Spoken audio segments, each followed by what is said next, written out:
Alright, hey everyone! Today I am going to show you how to make this little hand-built abstract bowl with or without a foot. And this cool glazing technique with this lithium wash we have. You can make large ones, you can make small ones. What's really fun about this is it's pretty easy. You just need a mold that's in the shape of a bowl, a slab, some ribs in your sponge, a scratching tool, a knife tool, a rolling pin, something to raise off your bowl, and these little Lazy Susans help. So what's nice about this project is we are going to work with a wet slab. We're not going to wait for things to set up in front of the fan before we start attaching, and it can definitely be done. You can probably make multiples of these actually within your 2-hour class period.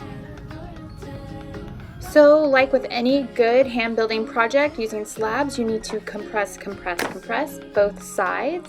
And then what you're going to do once your piece is compressed, you're going to take your slump mold bowl or your drape mold bowl, and you're just going to trace it. I put it in the center of my slab because I'm going to use what I cut around it for the little side pieces.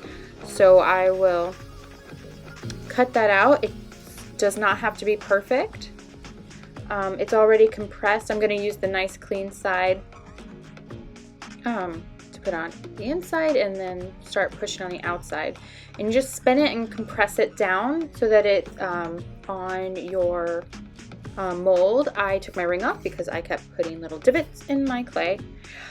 So you just keep compressing down until you have it nice and flat, and then I'll go over with a sponge and clean up this little edge and any areas that got kind of bruised and wrinkled.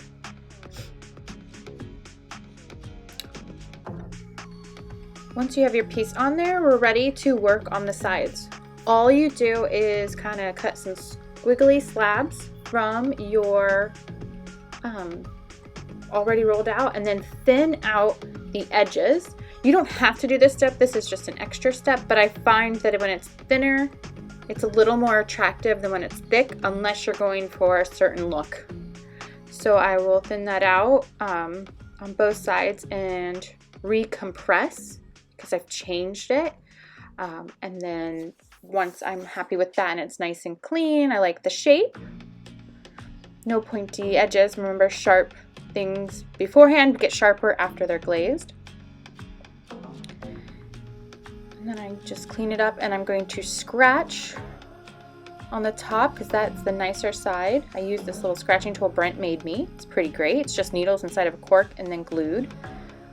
And I will scratch the slab as well as scratch up my bowl. Now your clay is pretty wet, so you might not have to scratch, but it's always better to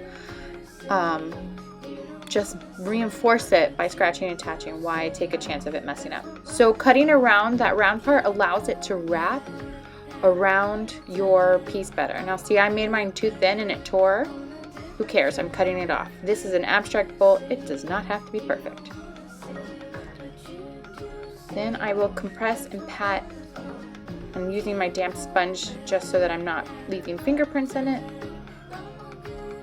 And then here where I'm showing you, it's important to leave these kind of flaring out. You do not want to tuck them in under your bowl, or you will not be able to remove your mold when you're done. So continue doing that all the way around.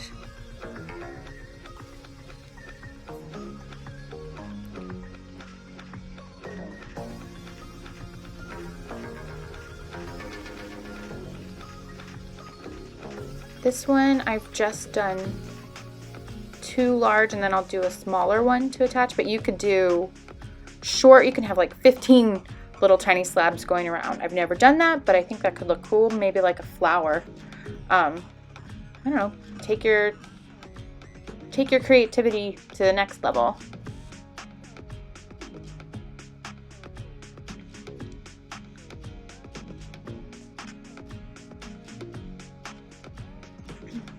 Now you're going to add a foot And this is just like we've done on all the other projects. I'm sure you've seen hand building bowls with Ness and Caitlin. This is exactly the same thing. I'm giving mine a pretty thick bottom base, but it's all up to you. Once you've cleaned it all up, before you set it in front of the fan, you're going to want to clean it up even more. Like, try to get rid of all these marks. Make sure everything's attached well. Anywhere you see a scratch mark on the outside from where you were scratching and attaching, clean that area up. If this is the time to do it. And I'm also stamping because I've got the bowl underneath, so I won't get any of those weird divots that come up when because this is pretty thin. Once it comes off is the time to clean the inside. And I didn't show it, but I set this in front of the fan to make sure it's set. But it's still pretty soft. I'm pushing in that bottom into my wall just to reinforce it, and then I'm going to come in, reshape my sides because I felt like it. I then also go in at an angle and kind of change the shape of some of the walls, just so that they are not so flat on top. So I'll angle it in like a 45-degree angle and clean up, and then I'll take my rib tool, sorry, not my rib tool, my rubber tip tool, and I'm going to kind of push that in between and compress where all those pieces meet and redefine those shapes. Once bisqued, you're ready to glaze. So I'm going to show you this little glazing technique. These first thing you're going to do is wax the bottom of your piece. However you do it, dip wax or paint on wax, and then make sure when you're done waxing you stick it on paper. Don't stick it directly on the table because there could be wax on the table or you could leave wax. Okay, so the first thing is I'm going to dip in one glaze. I'm doing Sarah's red here. And I'm going to let that set and dry. Clean off my tongs and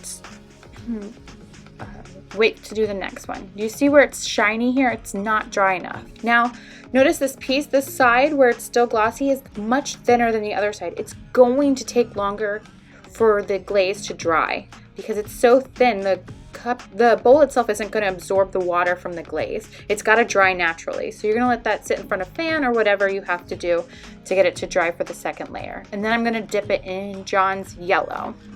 You could do any combination of glazes. I just love these two. Then once it's dry or dry enough, I'm going to mix up the lithium wash. It's in with all the mason stains.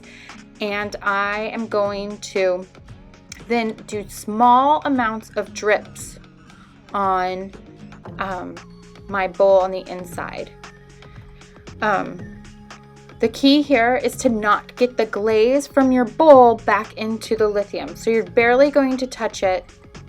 If you find any glaze sticks to your brush, switch brushes. Don't put any glaze back into this lithium bowl. It will mess it up. Just want these to drip a bit. And I don't know if you could see, but the red starting to show, I didn't stick that brush back in. See here? It will ruin that lithium glaze. And then you're all set to fire at cone 6. Thanks for watching. Bye.